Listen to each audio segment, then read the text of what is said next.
Ladies and gentlemen, welcome to the greatest and most famous race in history. Again! Yes, the rematch is finally happening. It's the Tortoise and the Hare, Part 2. Can the Tortoise repeat his surprising upset win, or did the Hare learn his lesson and decide to focus on the competition this time? Does slow and steady truly win the race? Or is simple speed the way to go? The answers to these questions are about to be revealed. I want you! I want you! Well, you got me again. I'm surprised that you even have the guts to show up for this here race. To be honest, I didn't show up. I was actually still here. I had to stop by the starting line after completing our last race to pick some things up. By the time I got here, they said it was time for the rematch. How did I lose to you? If you remember, you kept stopping to take naps, goof around, and do other things. Well, I won't be making that mistake again. I tell you that you're going down, but I'm gonna run this place so fast that you won't have time to go anywhere. Ha! You are pretty speedy, so I suppose that's possible. But you know the old saying, don't count your chickens before they've Hatched! The saying is, don't count your chickens before they've hatched! Ah! That is correct. Oh my goodness. Racers to the starting line! Thank you. Let's get this thing started! Ha-ha! Is that the starting line? Way over there? Way over there? It's like 5 feet! Okay, I'm on my way. Tell you what, let's just both start from where we are right now. That work for you? Sure. Why not? Runners, are you ready? I believe that Yes! Yes, he's ready! We're both ready! Get set. Go! Whee! My, but he's speedy.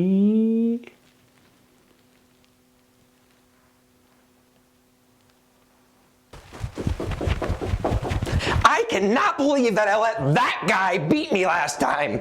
That is not happening again. No messing around this time. No distractions. Just focus on fast.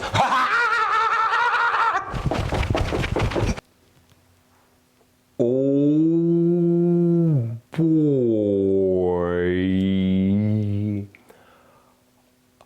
but I'm flying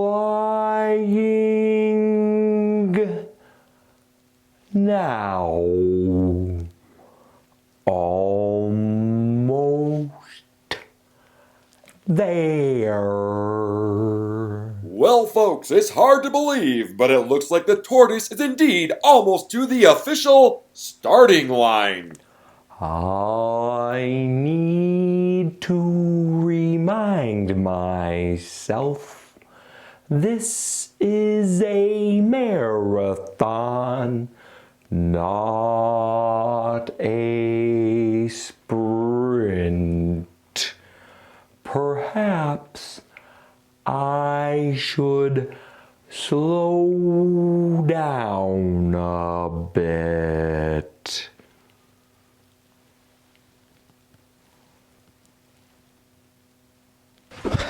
It looks like the hare is almost to the finish line. That is one rapid rabbit. Hey! I'm a hare!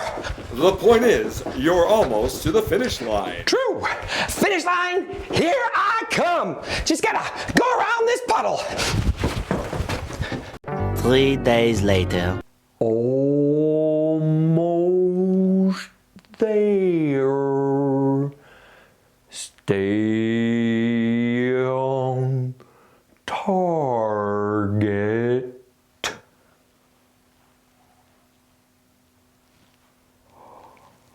I did it. And it only took 3 days this time. Wow. A new personal record. Congrats on finally finishing the race. I, of course, won 3 days ago, but I wanted to come back and see if you'd actually complete this thing. I sure did complete it.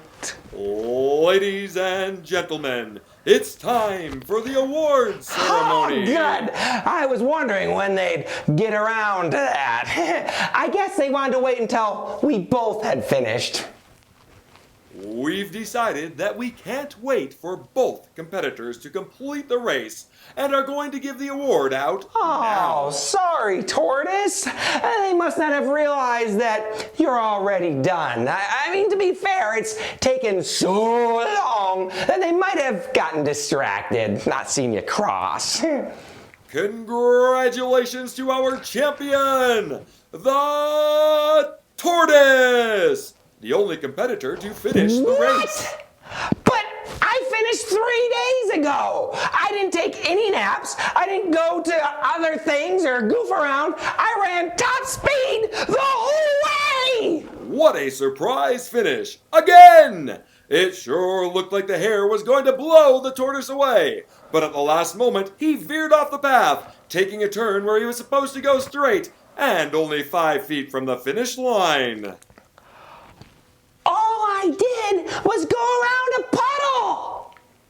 By going around that puddle, the hare failed to cross through the finish line, thus not completing the race. I crossed right next to the finish line. Unfortunately, next to the finish line is not through the finish line. But I followed the path all the way until 5 feet from the finish line. He even completed all of the race except the last 5 feet. But 5 feet from finishing is still not finishing. Again, congratulations to our repeat champion, the Tortoise. I don't believe it! Again! Sorry, Hare, but to win the race, you've got to complete the race. Says the guy who takes 3 days to complete a sentence. Slow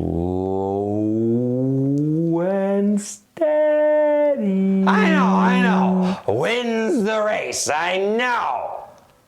And also gives time for the puddle to dry.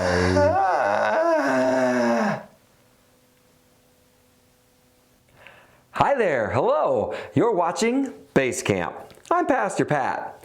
That poor Hare, he was so close. If only he'd completed the last 5 feet of the race. He started so well and even went almost the entire way. But if you don't complete the course, you can't win. In 2 Kings chapters 9 and 10, we get to know Jehu, a commander in the army of the northern kingdom of Israel, which was also called Samaria. Way back in 1 Kings chapter 19, we see God tell Elijah that Jehu was supposed to be anointed to become king of Israel and to replace the descendants of Ahab. Now it's finally time for that to take place. Ahab's descendants were being removed because they all worshiped false gods and did evil.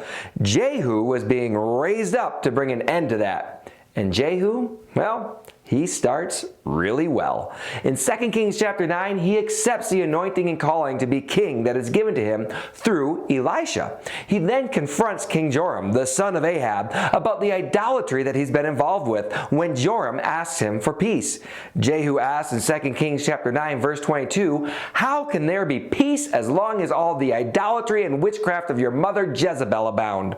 After defeating Joram in 2 Kings chapter 9, Jehu recalls and honors a prophecy given against Ahab's family by Elijah. He then gets rid of Jezebel, the queen who had played a big role in corrupting Ahab and his family. Then in 2 Kings chapter 10 verse 10, he declares his trust in the word of the Lord. Continuing on in 2 Kings chapter 10, he destroys all the priests of the false god Baal, making sure to protect those who serve the true Lord. Then he destroys Baal's temple, even taking out what the followers of Baal considered to be a sacred stone, burning it and turning it into a toilet. That's pretty hardcore. And kind of funny. Yep, Jehu started really well, embraced God and his prophets, defeated the ungodly king and the evil queen, got rid of the major idol, his priests, and his temple, and did pretty much the most mocking thing ever done to his stone. What a great start! And God honored him for it, telling him that his descendants would sit on the throne to the 4th generation. But why only 4 generations? Because he didn't complete the race. 2 Kings chapter 10 verses 29 and 31 tell us, "However, he did not turn away from the sins of Jeroboam, son of Nebat, which had caused Israel to commit, the worship of the golden calves at Bethel and Dan." Verse 31, "Yet Jehu was not careful to keep the law of the Lord, the God of Israel, with all his heart. He did not turn away from the sins of Jeroboam, which he had caused Israel to commit." Jehu did 90% of what he was supposed to do. He started so well. But 90% is not 100%. And starting is not the same as finishing. That led to a limit on his family's rule. And it also led to a shrinking of Israel's kingdom and power. And God doesn't want us to just start strong. He wants us to finish strong. We're going to encounter obstacles when we follow God. With His help, we need to overcome them. We're going to be tempted to quit sometimes and go and do things our own way. We need to keep our relationship with God current and follow Him all the way to the finish line. Near the end of the Apostle Paul's life, he wrote a letter to his friend and student, Timothy. In 2 Timothy chapter 4, verse 7, he tells him, "I have fought the good fight. I have finished the race. I have kept the faith." Paul knew it wasn't about how you started, but about how you finished. Things have been tough, but he kept his eye on the prize, maintained a closeness with God, and was now finishing what God had led him to do. Let's not be like the Hare or like Jehu, but let's be like Paul. Not just starting the race, but finishing it. Keep going. Thanks for joining us today for Base Camp, a ministry of Summit Church in beautiful Bozeman, Montana. We have services every Sunday at 10 o'clock and would love to see you there. You can also find us online at summitchurchmt.com and on Facebook and YouTube at Summit Church MT. Our children's ministry Facebook page is Base Camp Kids Min. Be sure to give us a like, a comment, subscribe, and share. Thanks. Keep going, never quit, and I'll see you next time. Bye! I own it.